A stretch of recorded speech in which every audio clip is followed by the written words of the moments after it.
তো কাজ কাম করতে যেয়ে ছোট বাচ্চারা মাঝে মাঝে দুধ খাওয়ার জন্য কাঁদে না, তো দুধ খাওয়ার জন্য কাঁদতেন, মা তো কাজে ব্যস্ত। তখন ওই বাচ্চার কান্না থামানোর জন্য নবীর পবিত্র বিবি হযরত উম্মে সালামা রাদিয়াল্লাহু তাআলা আনহা তিনি হাসান বসরিকে দুধ পান করাইতেন। সুবহানাল্লাহ। শুধু তাই নয়, আম্মাজান আয়েশা সিদ্দিকা রাদিয়াল্লাহু তাআলা আনহা ইনিও হাসান বসরিকে দুধ পান করাইছেন, অথচ তেনার সন্তান ছিল না। বলে এটা আল্লাহর সে কুদরত, আল্লাহ পাকের কুদরত। আল্লাহ চাইলে সন্তান ছাড়া কোনো মহিলার বুকের দুধ যদি আল্লাহ দিতেছেন, এটা আল্লাহ পারে কি পারে না? এটা আল্লাহ পারে।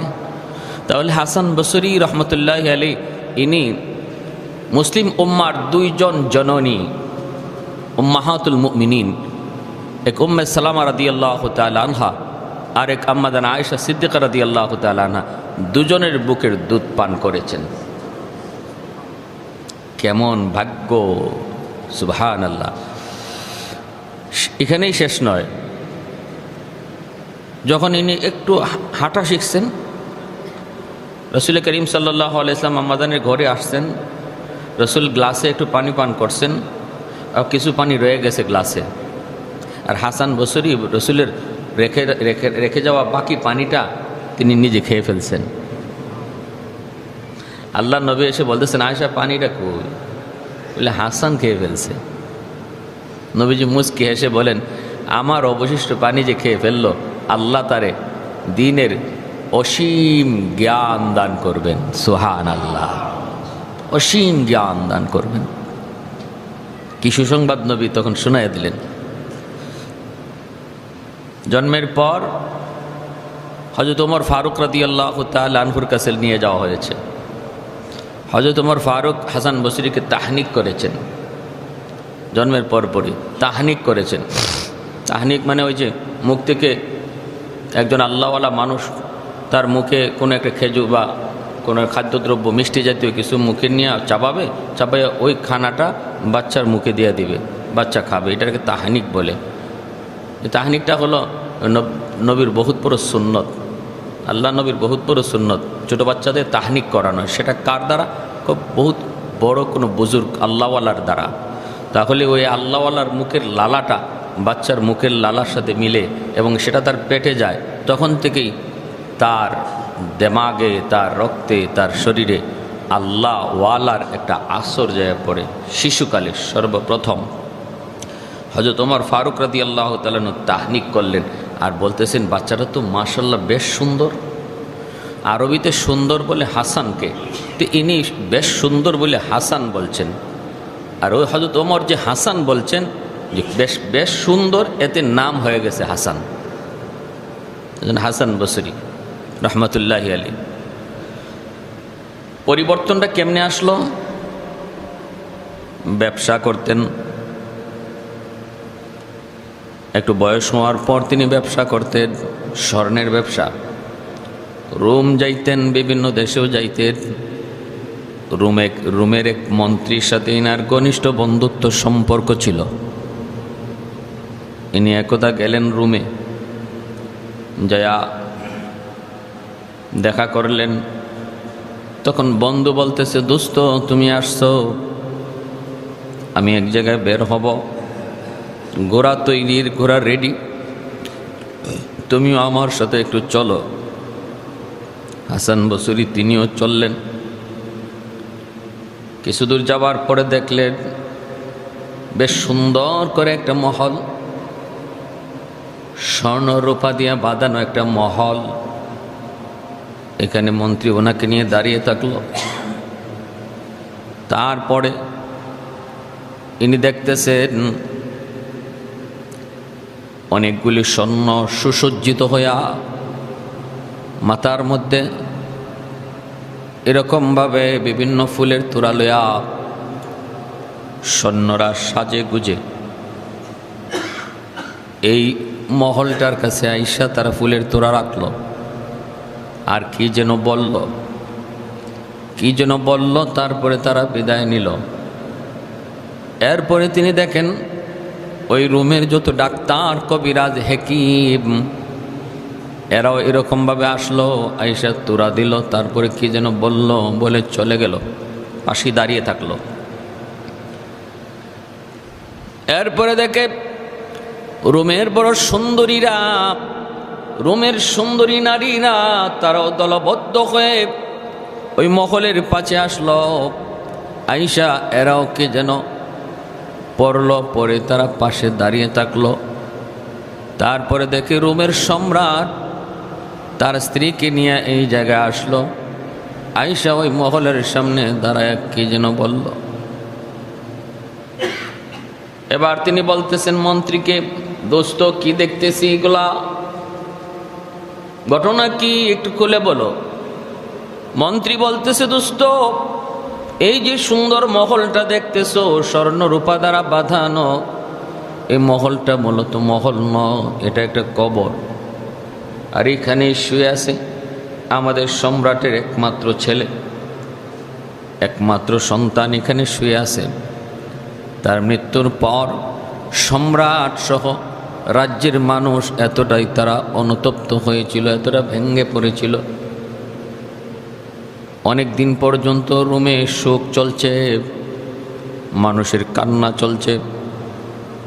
আজকে এমনই তার ওই মৃত্যুর দিন, মৃত্যুর তারিখটা হলো আজকে। বৎসরের এই দিনে বাদশার নির্দেশে সৈন্যরা আসে, আয়েশা এরকমভাবে ফুলের তোড়া দিয়ে যায়। কেউ বুঝলাম তো তো কি বলল, কই কি বলছে? ওই সৈন্যরা আয়েশা বলছে, জাহাপনা কয়ে সম্বোধন করে শাহজাদা, বাদশার সম্রাটের ছেলে শাহজাদা, আমরা হলাম রোমের শক্তিশালী সৈন্য সামন্ত। আমরা আমাদের শক্তি দিয়ে যদি তোমার সাথে যা ঘটে গেল, আমরা আমাদের শক্তি দিয়ে যদি তা ফিরাইতে পারতাম, তাহলে আমরা এমন শক্তিধর সেনাবাহিনী ছিলাম, তা ফিরাইয়া দিতাম। কিন্তু তোমার সাথে যা ঘটল, এই ঘটনা ঘটাইছেন যিনি, তার সামনে দুনিয়ার কোনো শক্তি টিকতে পারে না। তোমার সাথে এই মৃত্যু নামক ঘটনা যিনি ঘটাইলেন, এই মৃত্যুর মালিক যিনি, তার সামনে আমাদের সৈন্য সামন্তের শক্তি এগুলো কোনো কাজেই আসে না।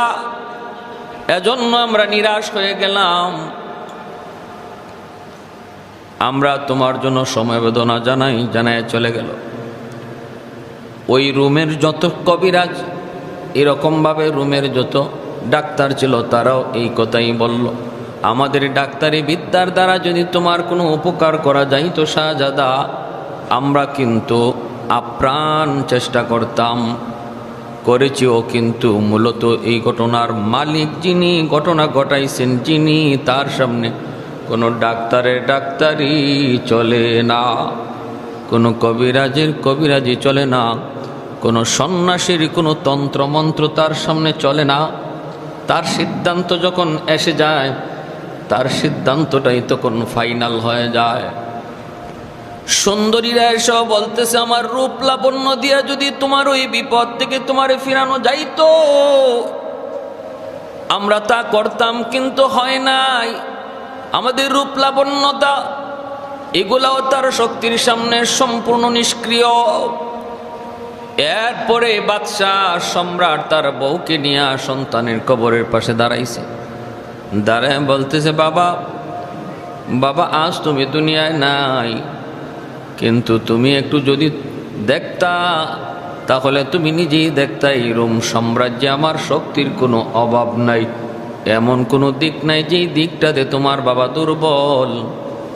গোটা রোম সাম্রাজ্য বিক্রি করে হলেও যদি তোমাকে বাঁচানো যাইতো, পুরা সাম্রাজ্য কাউকে দিয়া দিলেও যদি তোমাকে বাঁচানো যাইতো, আমি বাবা বলতেছি বিন্দু পরিমাণ সময় আমি ব্যয় করতাম না, আমি দিয়া দিতাম তোমাকে বাঁচানোর জন্য। কিন্তু এই ঘটনায় ঘটাইছেন যে মালিক, তার সিদ্ধান্তের বাহিরে যাওয়ার ক্ষমতা কারো ছিল না।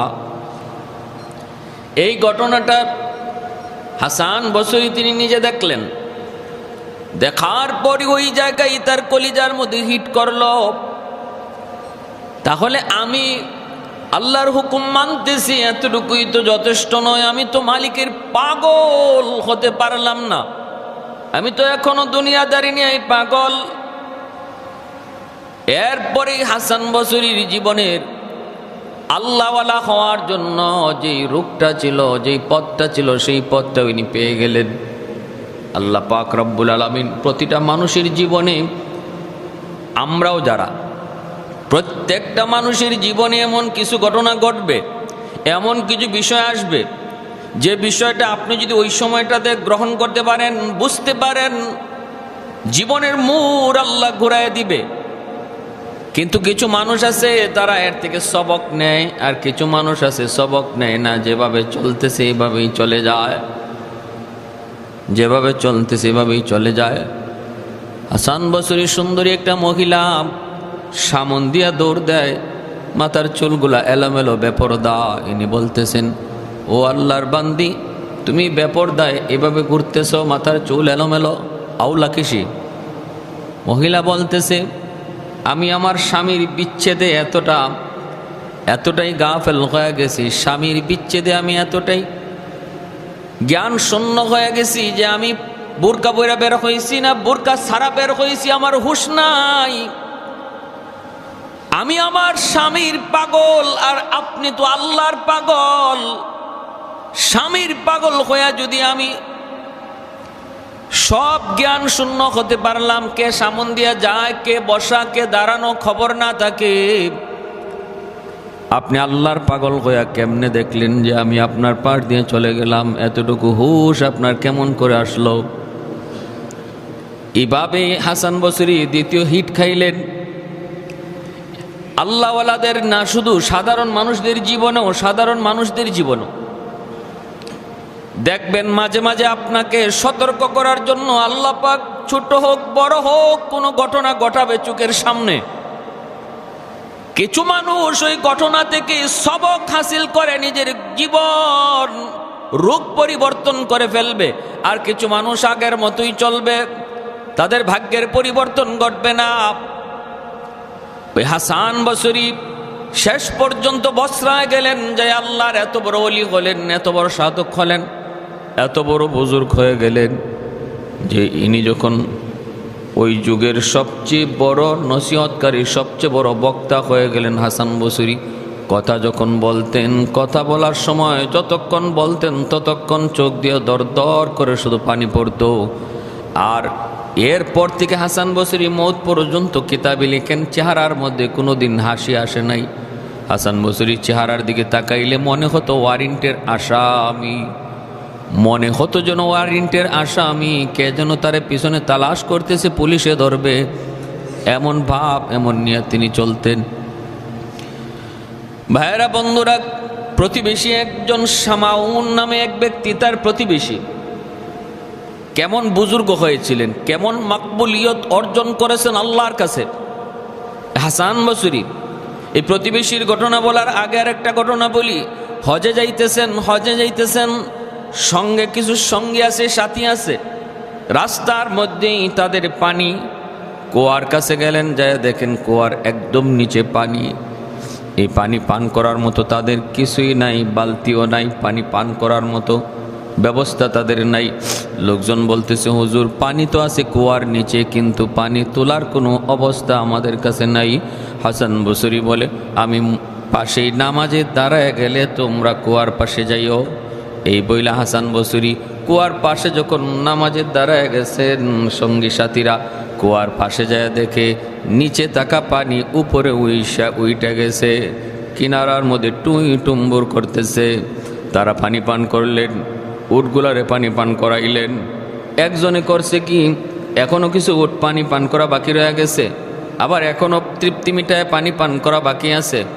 একজনে একটু চালাকি কইরা আগামীকাল আবার পানি পাইমু কই, এই মনে করে কিছু পানি জমায় ফেলছে, সাথে সাথে পানি আবার নিচে চলে গেছে। মানুষজন আইসা, হুজুর পানি তো উপরে আসছে, কিন্তু আবার হঠাৎ করে নিচে নেমে গেছে। কয়, কি করছো, ভালো করে কও। একজন কয়, হুজুর আমি একটু পানি জমায় রাখছিলাম আগামীকালের জন্য। কয়, আল্লাহ নারাজ হয়ে গেছে। আল্লাহ পাক রব্বুল আলামিন মুহূর্তের ভিতরে যদি তোমার হাজত পুরা করতে পারলো, যে আল্লাহ ওই সময়ে নিচের পানি উপরে উঠায়া তোমার হাজত পুরা করলো, এই আল্লাহর উপরে ইয়াকিন না রাইখা আগামীকালকের পানি যে জমা করছো, এজন্য আল্লাহর নিয়ামত ছিনায় নিছে। হাসান বসরির প্রতিবেশীর নাম শামাউন। সারাটা বৎসর মূর্তির পূজা নয়, শুধু আগুনের পূজা করছে, আগুনের পূজা করছে শামাউন। মৃত্যুর সময় অসুস্থ, প্রচন্ড অসুস্থ, শরীরে ফুসকা পড়ে গেছে, এলাকার মধ্যে রটায় গেল সে মারা যাবে। হাসান বসরি তার দেখতে গেলেন। প্রতিবেশী যদি সে হিন্দু হয়, প্রতিবেশী সে যদি তোমার অমুসলিমও হয়, তবুও সে প্রতিবেশী হিসাবে তোমার আমার কাছে একটা পাওনা আছে, তার একটা পাওনা রয়ে গেছে, সে প্রতিবেশী। আর যদি প্রতিবেশী অমুসলিম না মুসলমান হয়, তাহলে তার পাওনা দুইটা, এক হলো প্রতিবেশী হিসাবে এক পাওনা, আরেক হলো মুসলমান ভাই হিসাবে আরেক পাওনা। প্রতিবেশী যদি তোমার মুসলমান শুধু না তোমার আত্মীয় হয়, তাহলে তার পাওনা তিনটা, এক হলো প্রতিবেশী হিসাবে পাওনা, আরেক হলো মুসলমান ভাই হিসাবে পাওনা, আরেক হলো আত্মীয় হিসাবে আরেকটা পাওনা।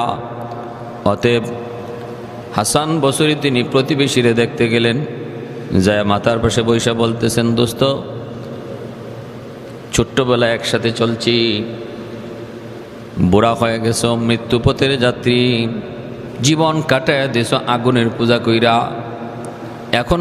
এখনো বুঝির সময় হয় নাই, অন্তত এই মুহূর্তটাতে তুমি কালেমা পড়ো, আমি আল্লাহর দরবারে তোমার জন্য সুপারিশ করব। শামাউন তখন বলতেছে, মুসলমান হতে চাই, কিন্তু মুসলমানের ব্যবহার আর আখলাক দেখে মুসলমান হতে মন চায় না। বলে কি কয়, মুসলমানের কথা কাজে মিল নাই। মুসলমান কয় আখেরাত উত্তম, মুসলমান কয় আখেরাতের জীবন আসল জীবন, কিন্তু দুনিয়ার কাজ দেখলে পরে মনে হয় দুনিয়ার জীবনটাই তার কাছে আসল জীবন। হাসান বসরি বলতেছে, ঠিক আছে ভালো কথা, এটা মুসলমানের দোষ, কিন্তু তুমি কি করছো? তুমি তো সারা জীবন আগুনের পূজা করছো, আর আমি তো আগুনের পূজা করি নাই, আমি তো আগুনের মালিকের পূজা করেছি। এজন্য আগুন আমার কথা শুনে, তুমি যে সারা জীবন আগুনের পূজা করছো, তোমার কথা কি আগুন শুনবে? হ্যাঁ কয়, হ আগুন আমার কথা শুনবে, আমাকে রক্ষা করবে। কয় তাহলে একটু পরীক্ষা করে নাও মরণের আগে। হাসান বসরি আগুন সামনে আইনা বলতেছে, একটু হাত দেও তো দেখি, জীবন ভর তো আগুনের পূজা করছো, দাও হাত দাও। শামাউন সাহস করে না, কয় না, ভয় হয়। এবার হাসান বসরি কয়, আমি তো আগুনের পূজা করি নাই, আগুনের মালিকের পূজা করছি, দেখো আগুন আমার কথা শুনে কিনা। এই বইলা হাসান বসরি তার হাতটা আগুনের ভিতরে দিয়ে দিছেন, একটা পশম পর্যন্ত আগুনে জ্বালায় না। এইবার হাতটা আনার পরই লোকটা বলতেছে, দোস্ত আমি মুসলমান হওয়ার জন্য পাগল হয়ে গেলাম, আমি মুসলমান হয়ে যাব, কিন্তু আমার মুসলমান হওয়ার পরে আমার জন্য কি কোনো সুসংবাদ আছে? হাসান বসরি বলেন, তুমি মুসলমান হয়ে যাও, আল্লাহ তোমাকে রক্ষা করবে। এমনি শামাউন কয়, দোস্ত আল্লাহ যে আমাকে রক্ষা করবে মৌতের পর, মুসলমান হওয়ার পর আল্লাহ যে আমারে বাঁচাবে, এই কথাটা তুমি কাগজে লিখে আমারে স্বাক্ষর করে দাও। কেমন চালাক! হাসান বসরি বলে, ঠিক আছে আমি দিলাম। কাগজের মধ্যে আইনা তিনি স্বাক্ষর করে দিয়েছেন। স্বাক্ষর করে দেওয়ার পরে শামাউন কয়, দোস্ত কাগজটা এখন তোমার কাছেই রেখে দাও, আমার মৃত্যুর পর কাফনের ভিতরে কাগজটা ঢুকায় দিও। মুসলমান হয়ে গেল, আর বলছে তুমি আমারে গোসল করায়, তুমি আমারে কাফন পরায়, তুমি আমার জানাজার নামাজ দিও। হাসান বসরি তিনি তাই করলেন, নিজে গোসল দেওয়াইলেন, নিজে গোসল দিলেন, তারপরে নিজেই কাফন পরাইলেন, জানাজা দিলেন। ওই কাগজের টুকরাটা কাফনের ভিতরে দিয়া তিনি তারে কবরস্থ করলেন। রাতের বেলা হাসান বসরি ঘুমাইবেন, ঘুমানোর আগে কান্না শুরু করছেন। কি মনে করিয়া কাঁদতেছেন দেখেন, কেমন ভয় ঢুকছে, কাপ উঠে গেছে হাসান বসরির। হায় আমি এটা কি করলাম, আমি আরেকজনের জান্নাতের সার্টিফিকেট দিলাম, কিন্তু আমি হাসান বসরির জান্নাতের সার্টিফিকেট দিবে কে? আমার জান্নাতের সার্টিফিকেটই তো আমি পাই নাই, আর একজনকে কেমন করে দিলাম? আমার আল্লাহ জানে আমার উপর কত নারাজ হয়ে গেছে, কত গুসা হয়ে গেছে। এই মনে করে হাসান বসরি কান্না শুরু করছেন। কানতে কানতে তিনি ঘুমায় গেছেন। ঘুমের করে স্বপ্ন যুগে তিনি দেখেন ওই লোকটা জান্নাতের ভিতরে হাঁটতেছে। প্রতিবেশী শামাউন বন্ধু জান্নাতের ভিতরে হাঁটতেছে, জান্নাতি পোশাক পরা, জান্নাতি মহলের ভিতর। হাসান বসরি তখন বলতেছেন, দোস্ত তুমি কেমন আছো? কয় দোস্ত তুমি যা কইছিলা তা পাইছি, আল্লাহ আমাকে রক্ষা করছে, জান্নাত দিয়ে দিছে, এবার নেও কাগজটা লয়ে যাও। ওই কাগজটা হাসান বসরির হাতে দিয়ে দিছে। আল্লাহর ওলি ওই মুহূর্তে বলেন, আমার যখনই ঘুম ভাঙলো, ঘুম ভাঙার পর তাকায় দেখি ওই কাগজ আমার হাতে, মাত্র মনে হয় সে দিয়া গেল। যেই কাগজ আমি নিজে কবরে রাখছি, এই কাগজ আমার হাতে, আমার হাতের সার্টিফিকেট।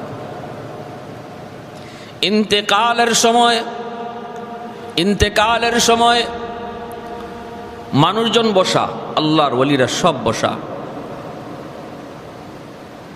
একবার মুস্কি হাসতেছেন, জান যাবে, সাকরাত চলতেছে, মুস্কি হাসতেছেন আর ডাক দেয়া বলতেছেন, কোন গুনাহ, কোন গুনাহ, কোন গুনাহ? মৃত্যুর আগে হাসান বসরির চেহারায় ছিল মুস্কি হাসি, আর মুখে ছিল কোন গুনাহ, কোন গুনাহ, কোন গুনাহ। তিনবার বইলেই বিদায়।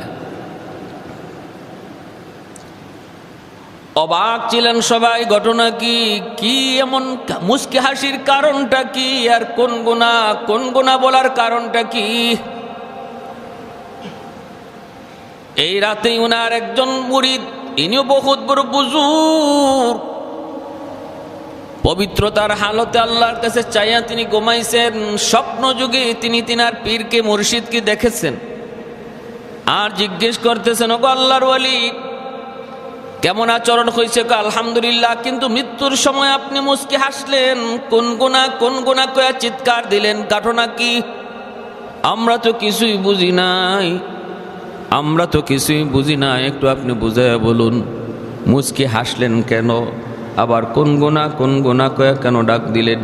হাসান বসরি বলতেছেন, আমি যখন মৃত্যুপথের যাত্রী, তখন দেখি একজন ফেরেশতা আমার মাথার পাশ থেকে ডাক দিয়া বলতেছে, ওরে একটু কষ্ট দেও, কষ্ট দেও, ওরে একটু মরণের কষ্ট দেও, কারণ ওর একটা গুনাহ এখনো রয়ে গেছে, ওর একটা গুনাহ এখনো রয়ে গেছে, ওরে কষ্ট দেও, মৃত্যু যন্ত্রণা দেও, এই কষ্টটার কারণে এই একটা গুনাহ মাফ হয়ে যাবে। সুবহানাল্লাহ, জোরে করো।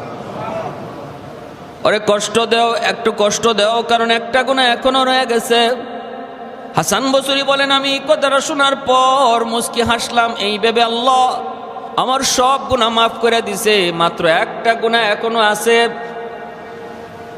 এই গুনাহটাও আমার মৃত্যু যন্ত্রণার মাধ্যমে আল্লাহ এই গুনাহটাও মাফ করে দিবে। এই কথা ভেবে আমি মুস্কি হাসলাম। আর ওই যে একটা গুনাহ এখনো বাকি আছে, উনি বলছে ওই গুনাহটার কথা জানার জন্য আমি বলছিলাম, কোন গুনাহ, সে একটা গুনাহ কোন গুনাহ? এই জন্য আমি বলেছিলাম হাসান বসরি তিনি ভাইরা ইন্তেকাল করলেন, দুনিয়া থেকে বিদায় নিলেন। বসরার মানুষ, আল্লাহ পাক রব্বুল আলামিন বলতেছে, ওমান আরাদা আন যিকরি ফাইন্না লাহু মাঈশাতান দানকা। দুনিয়ার আরামায়েশের জন্য তোমার টাকা পয়সা এটা মাপকাঠি নয়, ক্ষমতা মাপকাঠি নয়। দুনিয়ার সুখ শান্তির জন্য আমি আল্লাহ দেওয়ার শান্তিটা হলো তোমার মূল চাবিকাঠি। আর এটা পাবে তারাই যাদের জিন্দিগিতে বন্দেগী আছে, যাদের জিন্দিগিতে বন্দেগী আছে। বন্দেগী শুধু বন্দেগীর নাম নয়, বন্দেগী হলো মহব্বতের সাথে বন্দেগীর নাম, বন্দেগী হলো আল্লাহর ভালোবাসার সাথে গোলামির নাম। এজন্য নগদ শান্তি আমরা যারা চাই, নগদ শান্তি, কারণ মানুষ হিসেবে আমরা নগদের পাগল। নগদ শান্তিটা পেতে হলো আল্লাহর কথা সবার ইয়াকিন আসেনি না নাই, বিন্দু পরিমাণ সন্দেহ নাই। আল্লাহ বলেন, বান্দা আমার বিধান মানো, তাও প্রতিটা বিধানের সাথে তোমার যেন মহব্বত থাকে, মহব্বতের সম্পর্ক থাকে। পর্দা করতেছ, এটাও যেন মহব্বতের সাথে। পর্দা না করলে সমাজের মানুষ খারাপ কইব, এটা ভেবে নয়, আমার আল্লাহর বিধান এটা মনে করে, এবং এর সাথে তোমার দিলের সম্পর্ক তৈরি হবে, দিলের সম্পর্ক তৈরি হবে। ঘুষ খাও না তুমি, মানুষ মন্দ বলবে এজন্য নয়। আরে কত মানুষ ঘুষ খাইতেছে মানুষ তো দেখেই না, কত মানুষ সুদ খাইতেছে মানুষ জানেই না। কিন্তু না, তুমি এজন্য সুদ খাও না, ঘুষ খাও না এজন্য নয় যে মানুষ তোমারে মন্দ বলে, তুমি এজন্য খাও না যে আমার আল্লাহ নারাজ, আমার আল্লাহর বিধান, ঘুষ খাওয়া যাবে না, সুদ খাওয়া যাবে না। এই মনে করে যখন প্রতিটা বিধানের সাথে তোমার একটা মহব্বতের সম্পর্ক তৈরি হবে, তখন আল্লাহ পাক রব্বুল আলামিন বলে দুনিয়ার শান্তির নিয়ামত দিব। আল্লাহর ওলিরা হাসান বসরির মতো, রাবেয়া বসরির মতো, মালিক ইবনে দিনারের মতো বুজুর্গরা দুনিয়ার যে খুব 5 তলা 10 তলা বিল্ডিংয়ের মালিক ছিলেন, তাদের দুনিয়াতে অনেক কিছু ছিল, বিষয়টা এমন নয়, কিন্তু শান্তির রাজ্যের রাজা ছিলেন তারা, শান্তির রাজ্যের রাজা ছিলেন, প্রশান্ত দিলের রাজা ছিলেন তারা, প্রশান্ত দিলের রাজা। তাদের কথা সবাই শুনছে, মানুষ না শুধু হাইওয়ানাত শুনছে।